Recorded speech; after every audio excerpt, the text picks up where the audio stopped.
Thank you for attending today's 39th Annual NJSSAN Fall Conference Keynote. Today's topic is Open Your Hearts and Minds to Self-Advocacy. The NJSSAN Speaks Out. The videos in this training are the thoughts, feelings, and lived experiences from members of the NJSSAN from all over the state. These members are Ginamarie with Council 1, Renee, Council 2, Julia and Ray, both from Council 3, along with Evelyn from Council 3, and Pam from Council 4. We asked these NJSSAN members questions, and these are their answers. Broken down into 3 parts, the first part is challenging views. First question was, how do you think the general population views people with IDD? Sometimes some people look at you kind of like funny, like strange, and some people might call you all kinds of names and stuff, and some people just might not understand who you really are. And people without a disability might see other people not as well with the disability, but they need to oversee that and to overlook that people that do have disabilities need more help in more areas. It depends on where that's a loaded question. That's why I'm like, I'm not caught off guard, because it's every aspect of every day in my life, even the people that are in the service resource programs or family, doctors. It depends on, they define us as a spectrum. Like right then it like makes us a subspecies category. Like they're still trying to discover us. Those are quotes. I hate that. Yeah. But in general, it's very dismissive, rude, inappropriate. They don't understand that we have challenges and we need more help than they do. I think that the general public view people with IDD as incompetent individuals who can't do anything themselves and need to be treated as children. I think that they would never be okay with a person with IDD dating and or having children with or without help, even though both assumptions have been disproven multiple times throughout history. Some people will think of people with IDD as not as equal to themselves, like lesser beings. And some might think that they're not capable of doing many things, when in reality, a lot can do much more than other people realize.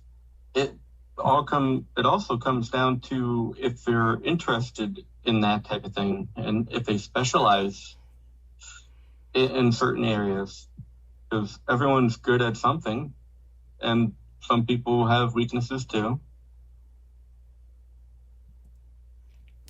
How can you change the views that other people have about people with IDD? Well, I can challenge them by addressing them and letting them know that we're people just like they are, and that we deal with different types of challenges as well as they do. And we do things just like other people do. We swim, we walk, we do have different ideas. And that's how we can get, how we can get to know them.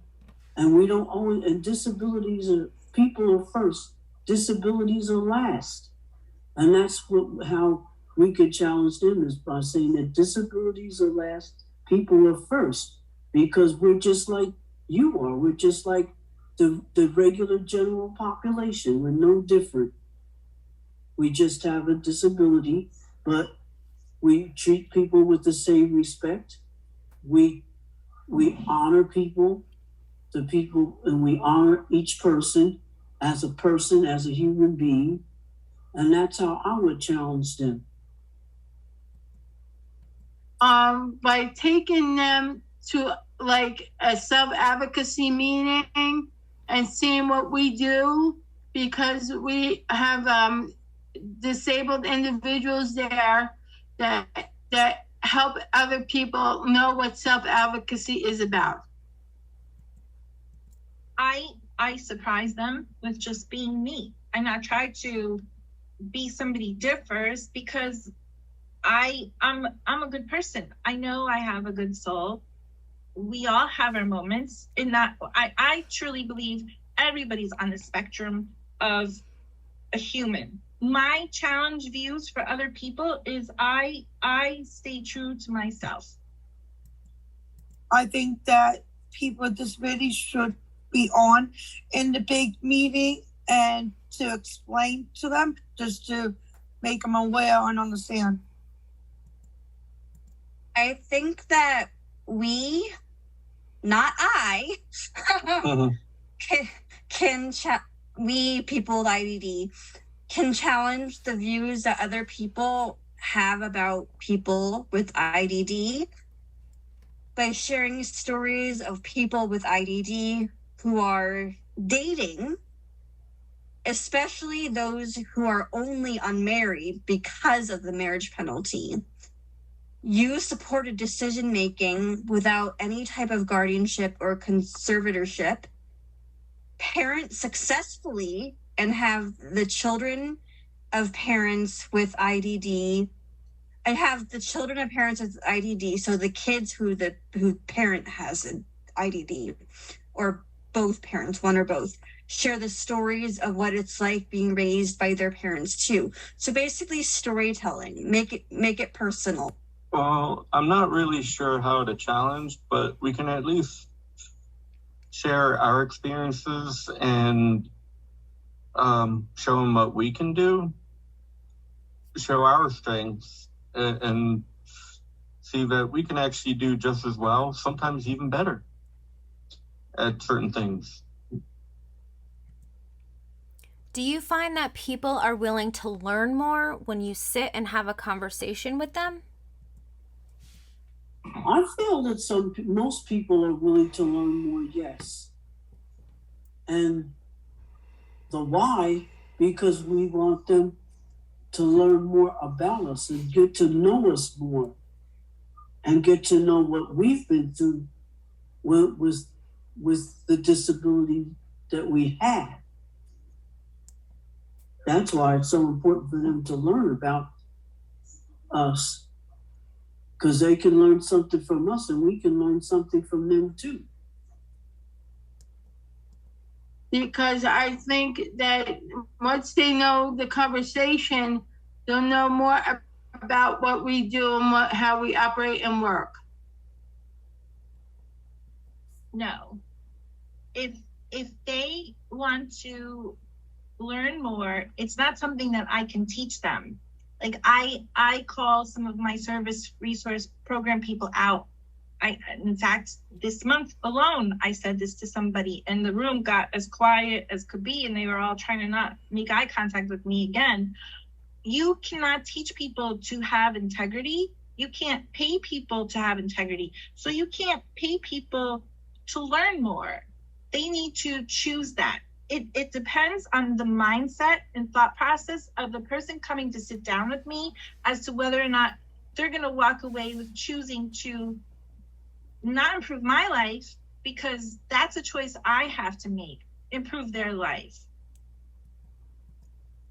Because as soon as you sit there, they want to understand and to engage when you start talking. Most people I sit down with to have a conversation, are willing to learn more when I sit down with them. There are some people who have already decided that people with ADD are incompetent, though.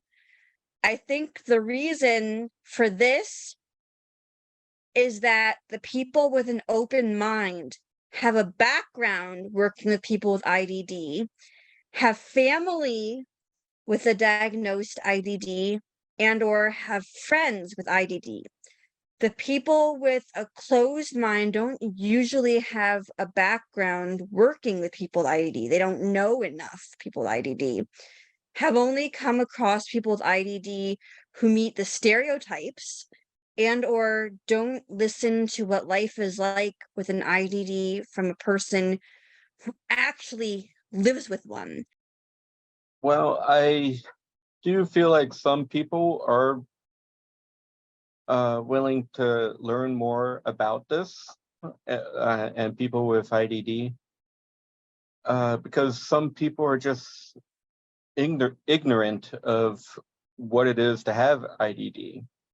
They just don't know or understand because they may not have lived with it or grew up with it or grew up with someone who had it.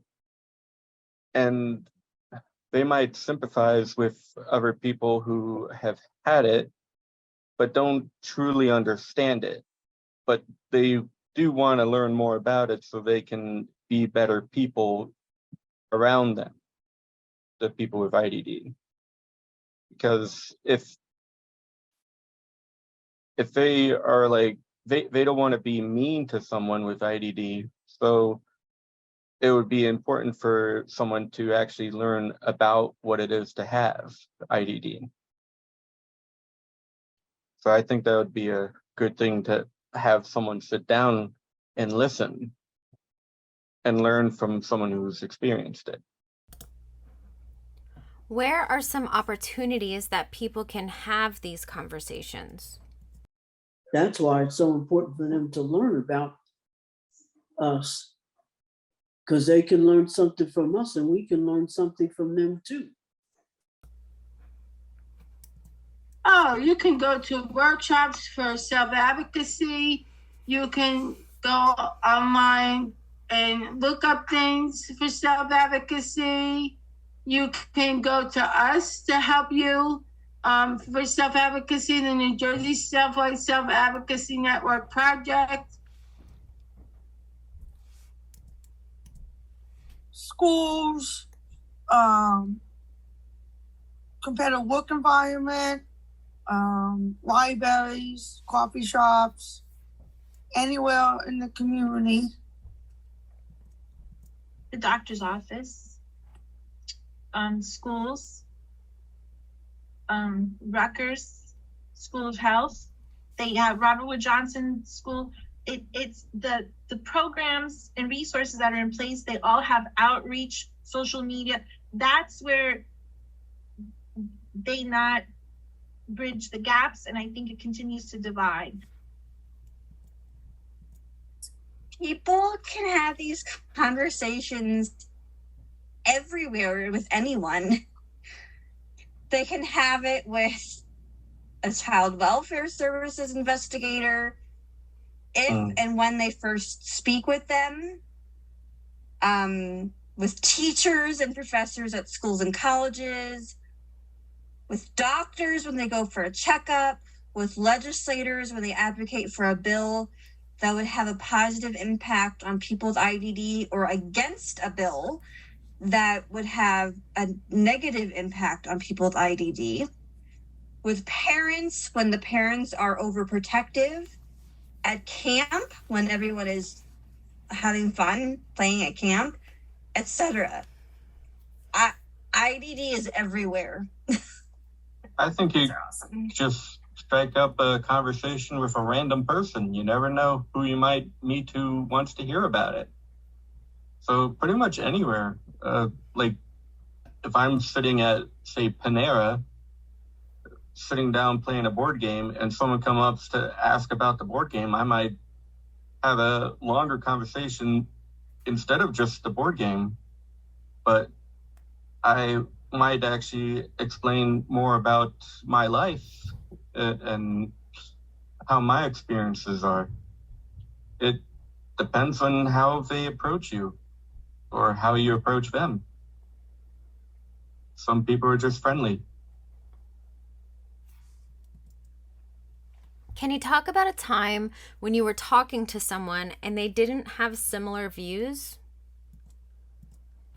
Now, with me, I talk to a talk therapist, and it helps me a lot.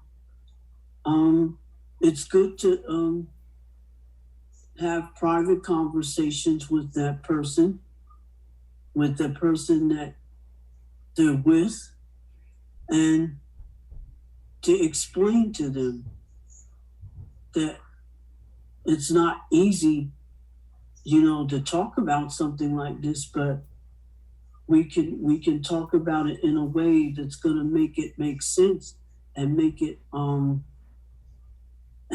not so hard and less difficult to talk about. When I addressed it, they started understanding. Like, for instance, I did not like to talk on the phone, but I had people that didn't understand the way I talk. And it took me a long time, and now good talking on the phone and everything, because they understand. Because back then, they didn't understand when I'm on the phone trying to explain things. Every time I go outside my home, and the more be within my programs. I come across a few people in my time who didn't share similar views.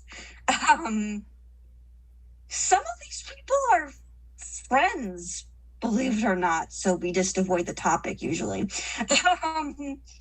The people who are my friends and I share our views usually at the beginning and ultimately agree to disagree.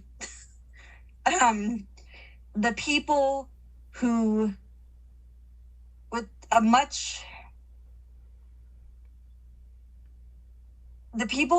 bigger impact on my life requires some outside help, like help from someone else to kind of reason with them and talk to them. That is where having a community, because of activism and advocacy, becomes a valuable asset. If you don't do your research, you're never going to understand anything. Some things can't be explained. It's kind of unfair to do that to someone when you don't really understand what they're going through. How do you stay calm when you don't agree with the assumptions that people have? It wasn't easy at first. I think it was at the first time that I went to that college. I had people moved to tears, and because it wasn't easy to address that conversation, because there's still a lot of people out there that really don't know what a person with a disability goes through. They don't know what we've been through or what we're going through now. But what was the question again?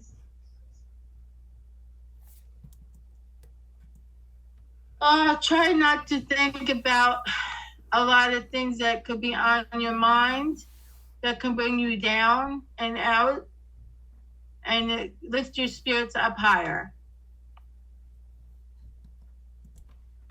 I always say, wait a minute, let me explain that to you. And then they might understand better. Or tell them okay, let's look on the internet and research, and this is what we come up with, and talk about it that way as well. It's hard, and I'm not gonna lie, it's very difficult. It's a work in progress. Be tolerable, because life be hard, and I never know when I'm the one being tolerated. I feel glad when the other person doesn't argue as my lesson, and when people ask questions.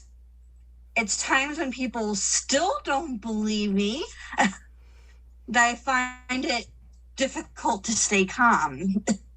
I just take several deep breaths and go somewhere else if it's really that big of a deal for someone to agree with me. For me, I usually stay calm in most situations. But if someone just doesn't really agree with me, I mean, if I don't agree with their assumptions, then I either try to explain a little bit about it, or I just don't really care because they're not going to affect me. Because I am me, they're them. If they have a problem with me, oh well. They can just deal with that themselves. Can't do much about it. How do you calmly and professionally voice your opinion about those assumptions and views? I stay calm by taking like deep breaths and just gathering my thoughts about what people think, because I know everybody's not going to have the same view as I may have. Everybody's got their own opinion. That's all I would say in a gentle, calm voice. I would say, I can't change what you view. I don't agree with it, but I would sort of go along with it, but it doesn't mean I totally agree to it. But I wouldn't get excited, I wouldn't yell, and I wouldn't scream at the person, not at all. I try to stay professional by not feeding so much into the conversation when it gets heated. I might say, let's take a break or something, or I'll just walk away and calm down, and then go over and say, excuse me, can I explain to you that this is not true? Like, listen to like calm music or meditation music, and then go over there and say, can I explain this to you? This is not true.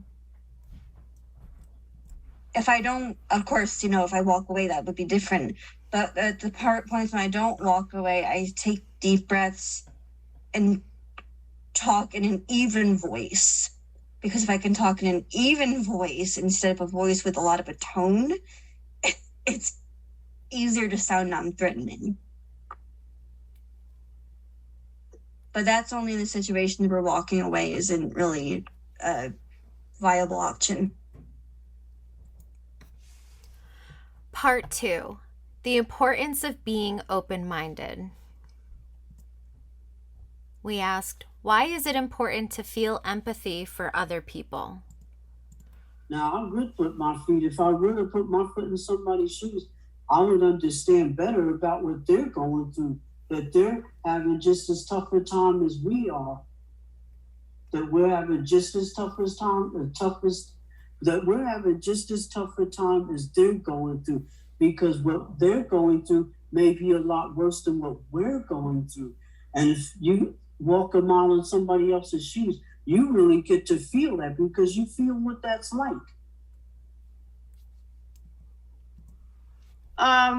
I feel empathy for other people because they should know more about us, and they should not be like scared to come to us for self-advocacy, and they should be also joining our groups.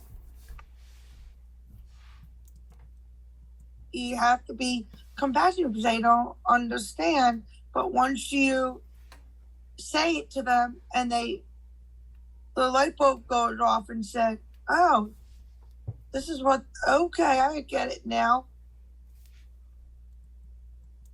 Because you never know when you're going to need it. It's all about, life is all, Forrest Gump, life's like a box of chocolates, right? I can't say that accent that, Hanks did in the movie. It was awesome. You never know what you're going to get, right? So that's what the tolerable level is the empathy goes with the tolerables. You never know when you're the one being tolerated. So you should be tolerables. Well, if you not have empathy, how can you think to connect to anything? It's important to feel empathy of all types, because fun fact, there's different kinds of empathy. There's cognitive empathy, affective empathy, compassionate empathy. Compassionate, affective, cognitive. I feel like I'm missing one. Think of it. There's different kinds of empathy. It's important to feel empathy for other people because feeling empathy for others helps everyone work together, creates change, and makes people feel better about themselves and others. Well, if you feel empathy for others, you might be gather a better understanding of that other person and to be able to get along better, and so that you don't fight, have too many arguments.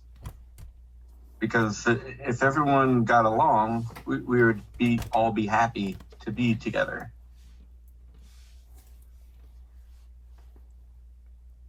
And that's very important, to just stay happy with the people you're around. How can people without disabilities relate to people with IDD? They can get to know us better. We could get to know each other better, a little better, and sort of explain to them what it's like to have a disability, so that they can get to know what it's like and what it feels like, and to get to know us so that we can all work together, so we can work together with the person that doesn't have a disability and work with the person that does have a disability. We can work together, and we can also become very good partners and friends, because they can learn more. Yeah. And they'll learn more and more about us. It's very hard on that situation because, if you don't know, if you can't relate to somebody with disabled problems, it makes it more harder. If somebody had something in common with me, I would be very grateful for them to come forward to give me any ideas for self-advocacy and everything. I think some people that without IDD that has a sibling that has a disability, or another family member, or they saw them in workplaces, schools, or whatever, and they probably would understand and help them more, or engage them in the conversation, or come on, you come over here with us and have lunch together, or let's have a conversation, or let's go out and do something fun. Well, if you not have empathy, how can you think to connect to anything? Our culture, in general, is on that pendulum thing, right? Which is kind of like the spectrum. It goes this way and that way. I like to call it the moving spectrum, because normal can shift. What was normal then is not normal now, right? Because it helps you evolve as a person. If you choose to stop learning, I feel that you stop growing as a person? By realizing that everyone needs some degree of help parenting, but also carrying out day-to-day tasks. It goes back into that thing about supported decision making, about how everyone uses supported decision making. It's the same idea. Everyone gets help. And no one can do everything by themselves. They can also understand that anyone can acquire a disability. TBI and spinal cord injuries, for example, can happen to anyone as the result of an accident. People with disabilities, whether it's IDD or acquired, just need a bit more help than the average person and have to do some things a little differently. We all breathe. Well, everyone seems to have like different strengths and weaknesses. They also have hobbies, different hobbies. Some can get along with another. It all depends on what everyone's interest is. Everyone has feelings. Some get upset, some don't. Usually do get upset about something. But then people make up and empathize with one another to get along. Whether you have a disability or not, everything can happen. Some opinions might be vastly different than our own, but why is it important to consider other opinions and to consider what others might think or believe? And I'm one that definitely does listen to someone else's opinions, because I feel like everybody has the right to speak what's on their mind. And by listening to their opinions, sometimes their opinions can help. They can be helpful and resourceful, because sometimes you could come up with, opinions that you might not know about, that they might know something about. And their opinions might be able to help you be more open-minded too. Sometimes they're good opinions, and sometimes they can help you with the opinions that they have. Or sometimes they might have an opinion and you didn't think it was a good opinion, but you can say, okay, it was a good opinion, but this is what I would have said. Because it helps you evolve as a person. If you choose to stop learning, I feel that you stop growing as a person. That it's like you become autopilot. It's important to consider other opinions and what other people might think and believe, because some other people's opinions might be factually correct, while some of yours are not. Not everyone is always right, and we need to share ideas and opinions. Well, some opinions can be based off of people's knowledge of facts, and while other opinions can be based off of just emotion. Some people need to have a balance between those. While someone with IDD might go with emotion, the other person might go with more facts, and they might not go together well. So I don't know. I feel like you just need to come to a better understanding, and sometimes you need to compromise in order to figure out what is needed to be done to come to a decision based on fact or emotion to make it good for everyone. Why is it important to be open to new experiences or thoughts? Well, new experiences now. I can tell you now, there was a time I didn't like change. Some people may not like change, but when you explain to them that new thoughts can bring new ideas, and if those new ideas can expand. Because if you try new things, it'll be better than not trying new things. Yeah, if you try something, you may like it. You never know. Because that person is relating to the other person that has the abilities to be open-minded and have more say about what they need to say about self-advocacy and so forth. Because it's really great to learn new things and experience every day. I feel the only way we're going to grow, learn, and improve upon ourselves, and not weigh us down and destroy ourselves, because is to stay open to thoughts. Being open-minded fosters inclusion by getting people with different ideas, thoughts, opinions, and life experiences together. That's my short and sweet typewritten answer.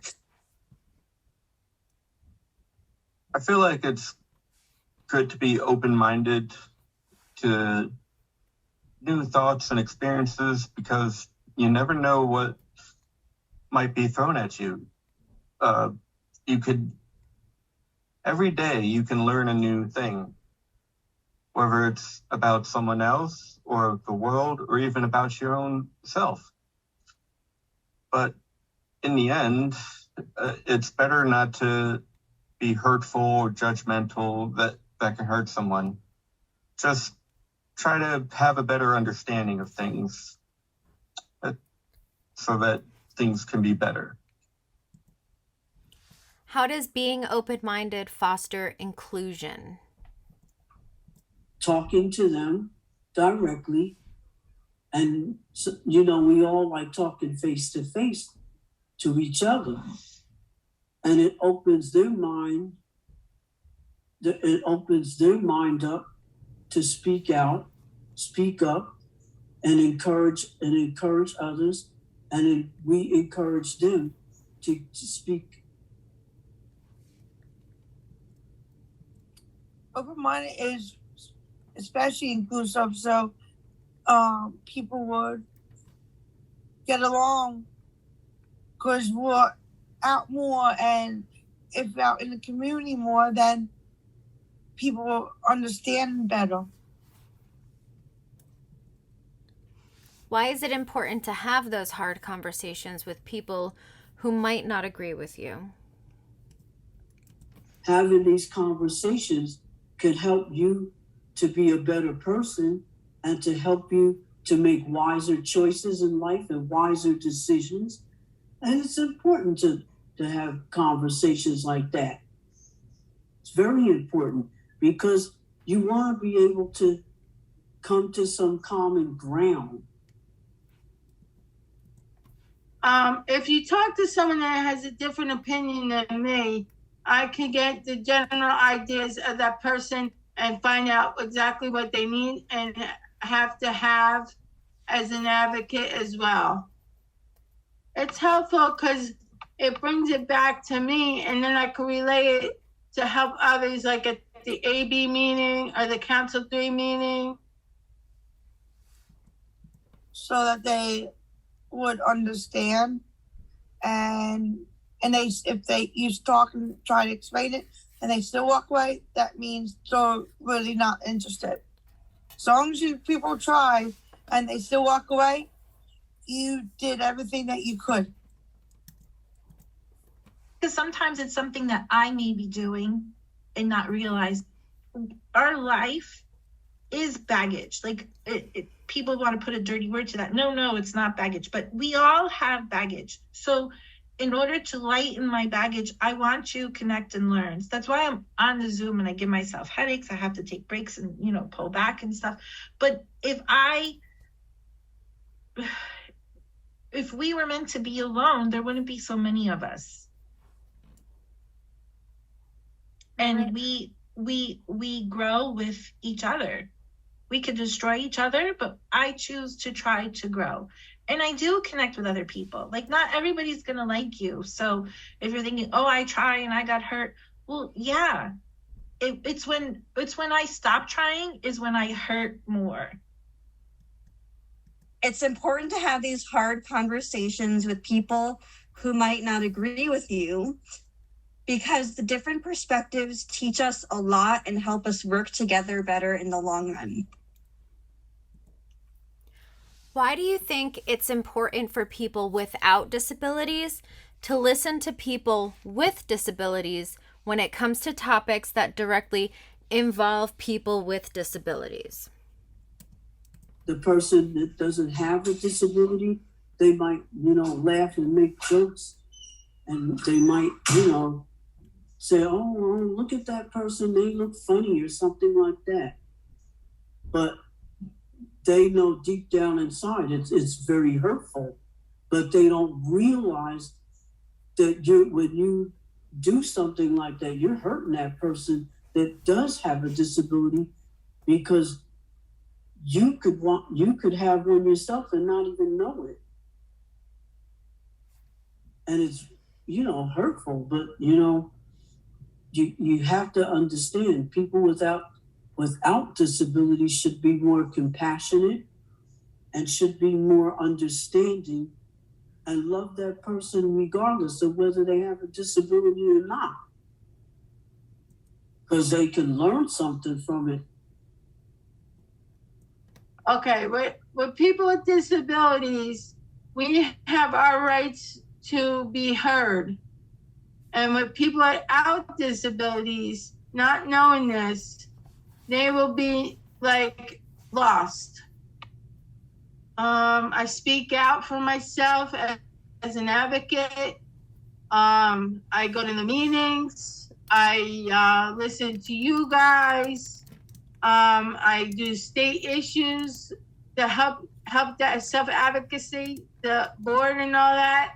I'm very, very capable of doing a lot of things. I said learning awareness expands the connection of understanding life itself. It's important for people without disabilities to listen to people with disabilities when it comes to topics that directly involve people with disabilities, because the disability community is the biggest minority and no one knows what life with a disability is like more than people who live with disabilities. How many times can I say disabilities in the same message? I don't care what kind of fancy degree and or certification the people without disabilities have.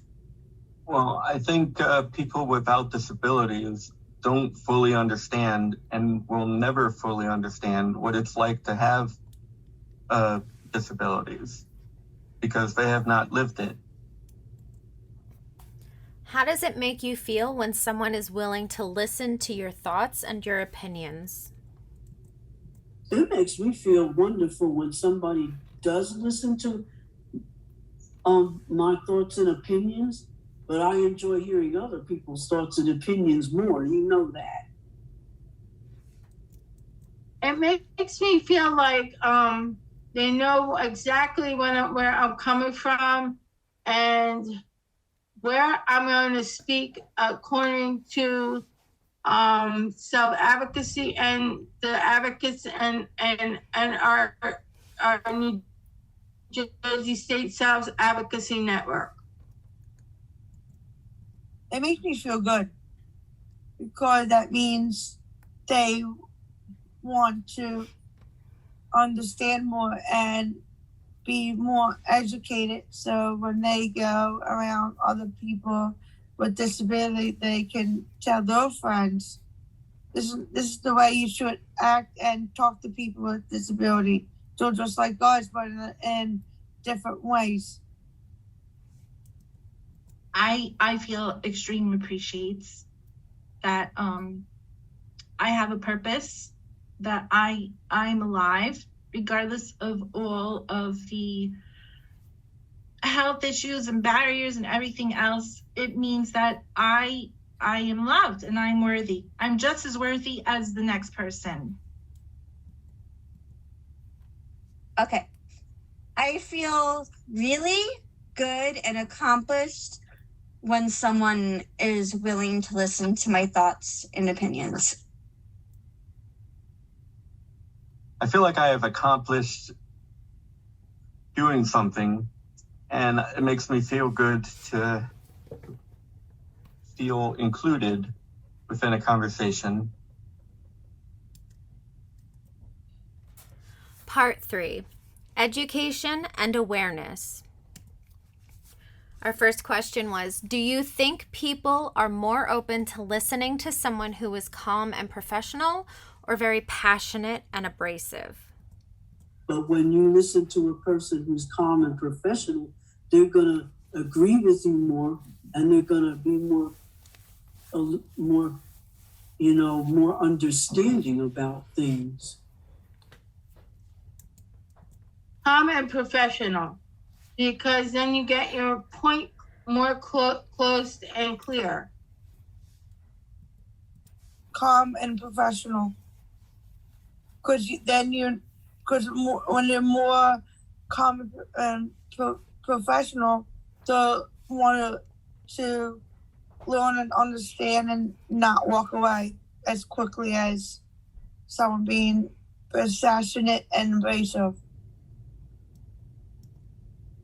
It depends on the setting, because no one that's not considered category slotted as DDD is always calm and professional.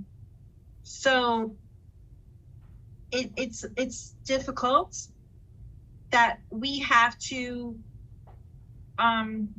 be stereotyped and assumptions that to a higher standard, or we have to be put on medicine if we this or that, or so it really depends on the setting and the person. What you said, like, I don't feel the need to educate people on me. Why is that needed? Like, why? What makes me so different than Miss Bianca or Miss Erin? Like, do you not need food? Do you not clothe yourself? Do you not bathe? Do you not need shelter? Do you not need, health care? I think that people are more open to listening to someone who's calm and personal, and that approach should be tried first. However, I think that it's good to be very passionate and abrasive if the response you get in return isn't calm and professional. Well, it really depends on what it is that the topic is. But it also depends on the people that are listening.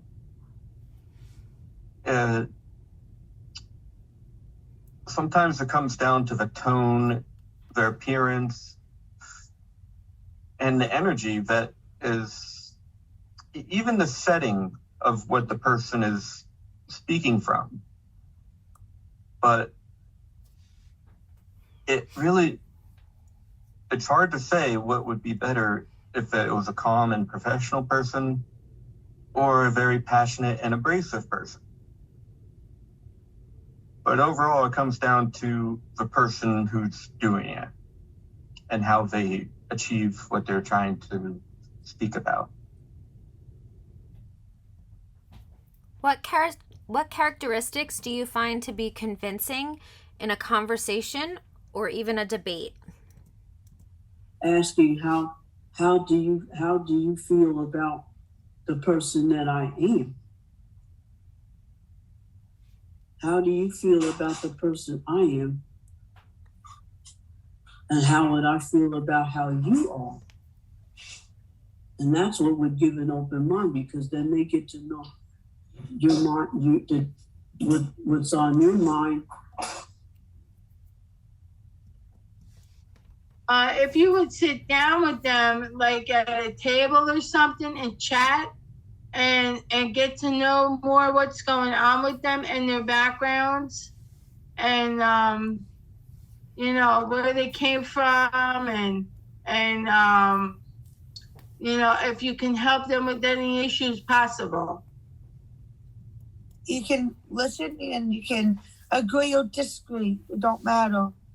As long as they're not putting people down, chime in and say, wait a minute, this is not what you should be talking this way to people with disability.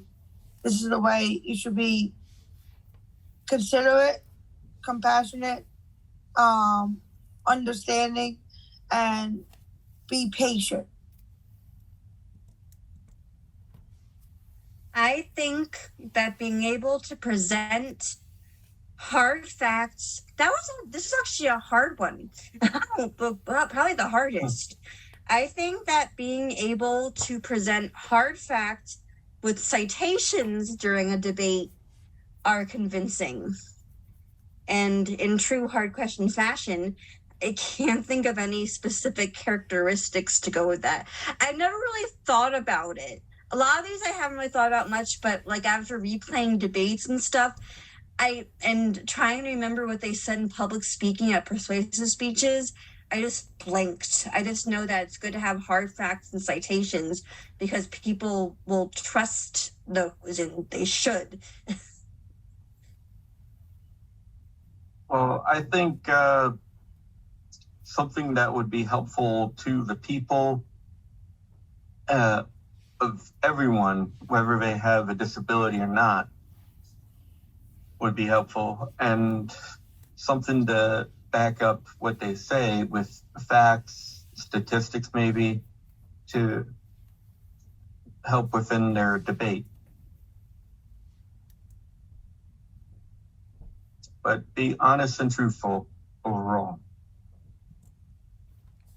What helps you to be open to having a conversation with someone who shares a different view? Asking how do you feel about the person that I am? Well, I'm very open, you know that.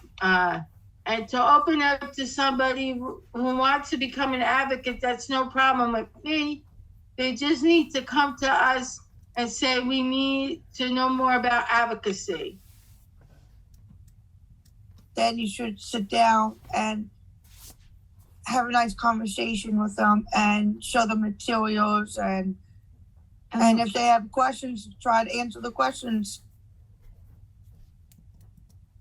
Deep breathing before I begin a conversation with someone who shares a different view, and the other person being open to hearing my view, usually makes me open to having a conversation with someone who shares a different view. Why could it be important to stay humble about your knowledge and expertise? Knowledge, real knowledge, not the world's knowledge, but real knowledge. It gives you a sense of how the person is, how humble you can be to that person, and how they enjoy being around you, and you enjoy being around them, and you could feel like you can say anything to them and they won't take it personally around other people. Because then if you're humble, they're going to be humble to you. They might not feel the same way you do, but they'll be humble to you if you're humble to them. Because it reflects on other people how you feel and how they're going to feel back to you being humble. Be with somebody with disability and learn new things every day, and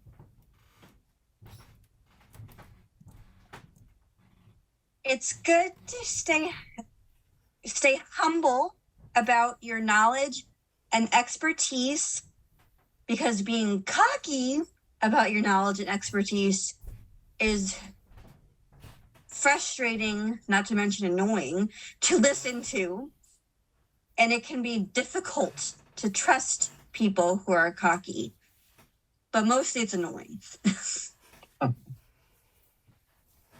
Well, I don't like someone who seems to be like a know-it-all kind of thing, who just like shoves knowledge down your face and brags about it, because that can be very annoying, because it makes the other person feel stupid sometimes, and that's not a good feeling. So I try to just stick with what I know and not really try to brag about it. I just do it, if that makes sense. In your opinion, which groups are the most important people to educate about issues pertaining to people with IDD? Medical professionals like Dr. Sanders and Seton Hall, like she's got a very good class, and you know, I can get my points of views to them very nicely because they're medical students that are training. And I feel like, you know, I'm open and direct with them about self-advocacy. Even people with disabilities definitely should be respected by a doctor or a staff, and listen to what the person has to say before you judge, because it's not right to judge anybody. You can't judge people because you got to listen first, and then you can express your opinion. Then you can express your opinion about what you feel about what the doctor about. Then the doctor can express their opinions on what they feel about how much medication they're given or what they're taking or what the side effects are. But listen first. Doctors and staff members should always listen, because it's not your appointment. You're the one that has to stand and speak up. the rescue squads, like the firefighters, ambulances, police officers, because some police officers don't understand, because they're out there every day trying to help people. Be prepared, because this is my longest answer. But What she said. What? It was like, whatever you say. Students, medical professionals, law enforcement, teachers, and staff members are definitely groups of people most likely to come across people with IDD and are therefore very important to educate. However, there are other groups of people such as child welfare professionals, child welfare workers and other government officials, legislators, mental health professionals, camp counselors, public transportation employees, parents, and pretty much everyone in the human race who need to be educated about issues pertaining to people with IDD. And then this is a little mean here. This is something that always frustrates me, but I never know how to say it. It upsets me that issues pertaining to anyone with disability, it upsets me that issues pertaining to people with disability, whether developed or acquired, isn't getting as much attention as BIPOC rights, LGBTQ plus rights, and women's rights, given the fact that anyone can have a disability. Everything is most important when it comes to learning about issues pertaining to people with IDD, and everything is most important when it comes to learning about issues of people with IDD, and should learn from people with lived experience.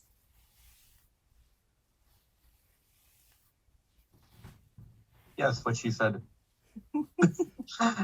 And many more. No. Pretty much anyone that you meet should learn more about it. Just people who affect other people, who have power within companies, should be more aware of people with IDD and learn how they can actually help work with them instead of against them, so that they can have a more productive day within their jobs or even life itself.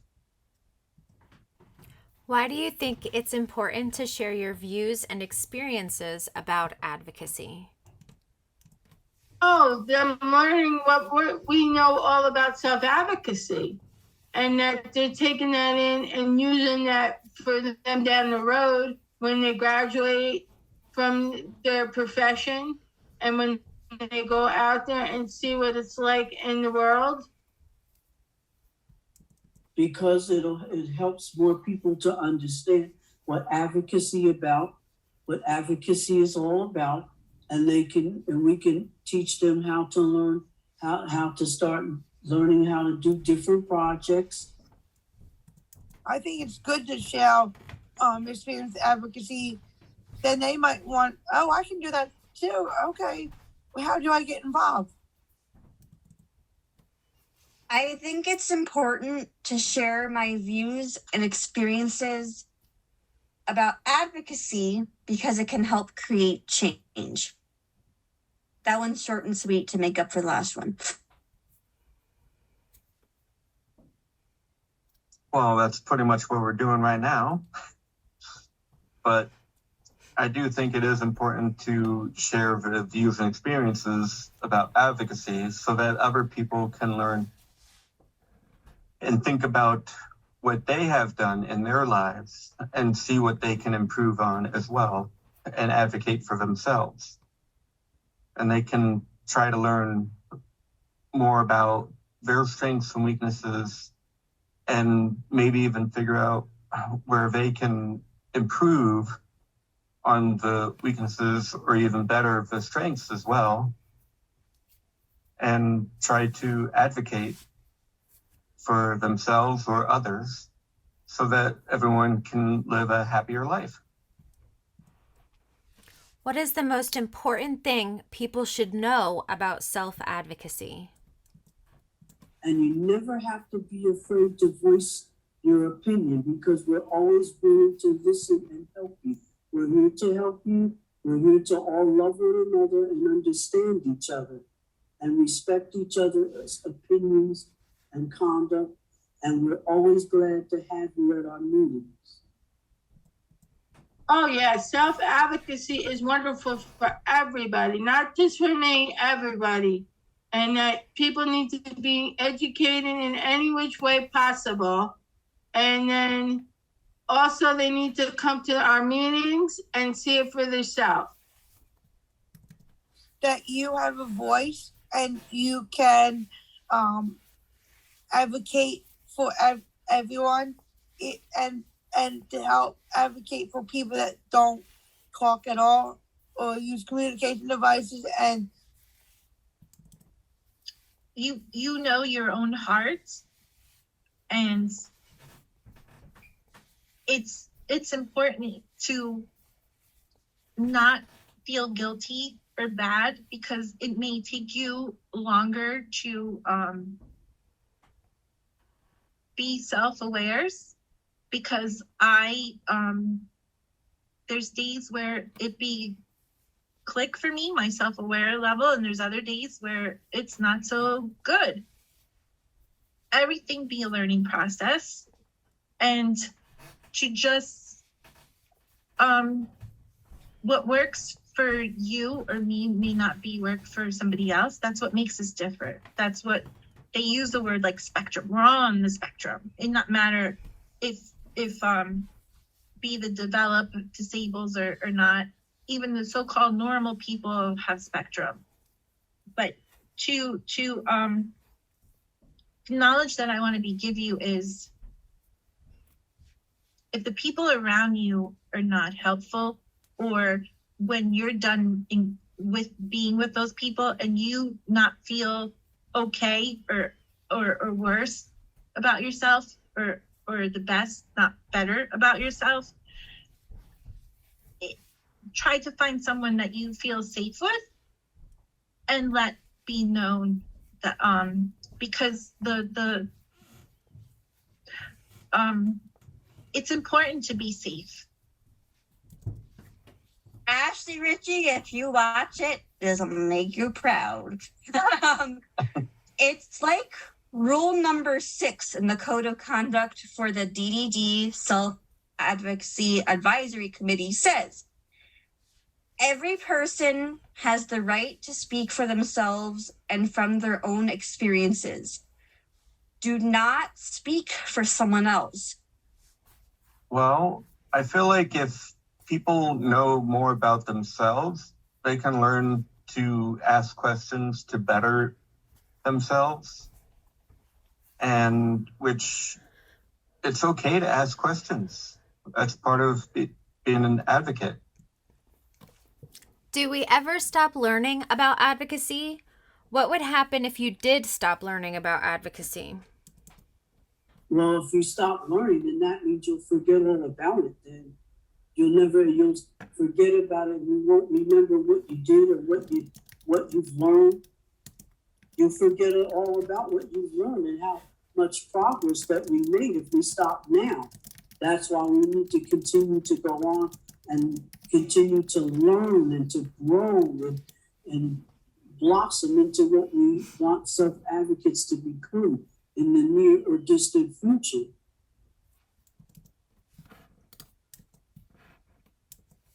No, we're on advocacy all the time. Never learning isn't an issue. It's that we have to sit there and take in everything we can for self-advocacy.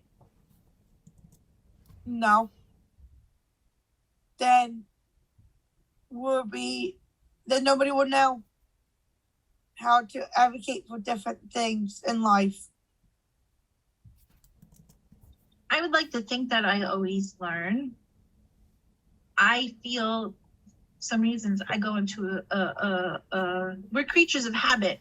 So it's very hard to, even if something's not good for us, because it is a habit, like smoking, for instance. You know, I'm old enough to share this story with you. It's a true story. A lot of you will look at me like I'd be crazy right now, but hospitals used to have smoking sections inside the hospitals. When we were waiting for my brother to be born, my aunt and I were in the waiting section of the hospital where she'd be smoking. True story. Nowadays, you'd be like, what? Yeah. So they knew that smoking was bad back then, but they didn't stop it. So I would hope people not wait for the mainstream other people to make aware that something is not always good. You know what feels good. You know what feels bad. Here's a prime example.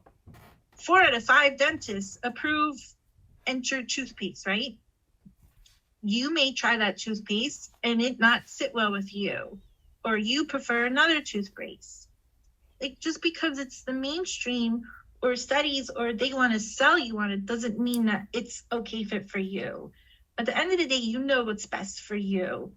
And never, yeah, I'm using a forever word, never let people try to persuade you as to what's best. Because we're not less of a person. You never stop learning about advocacy once you begin to learn and get good at it. It becomes kind of like a habit. Because of that, I can't tell you what will happen if you stop learning about advocacy. I can, however, tell you that you won't go far in life if you don't learn to advocate for the best to to the best of your ability.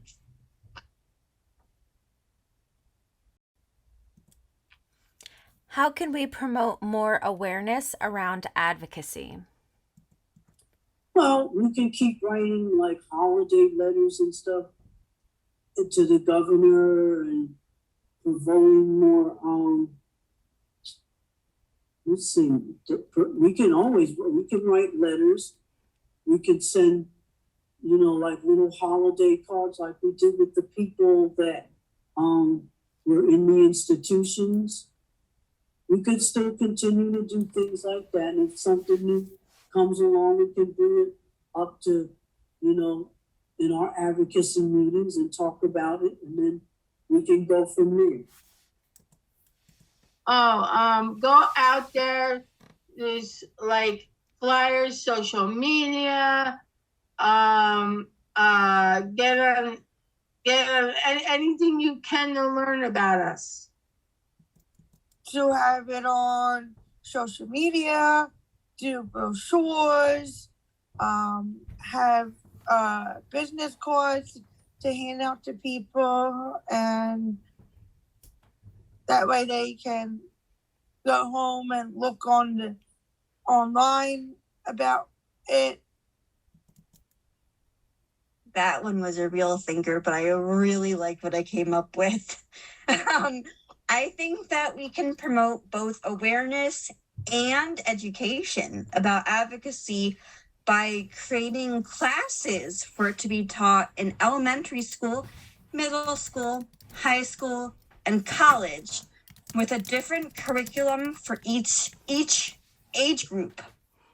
Classes in advocacy should be required for students with IDD and other disabilities because the skills will be most useful to them. Well, could be most useful for any minority group. Just speak. Anyone that you speak to, you're basically advocating. You just have to speak up and be aware of what you're speaking of. As long as you speak from the heart, you should be fine.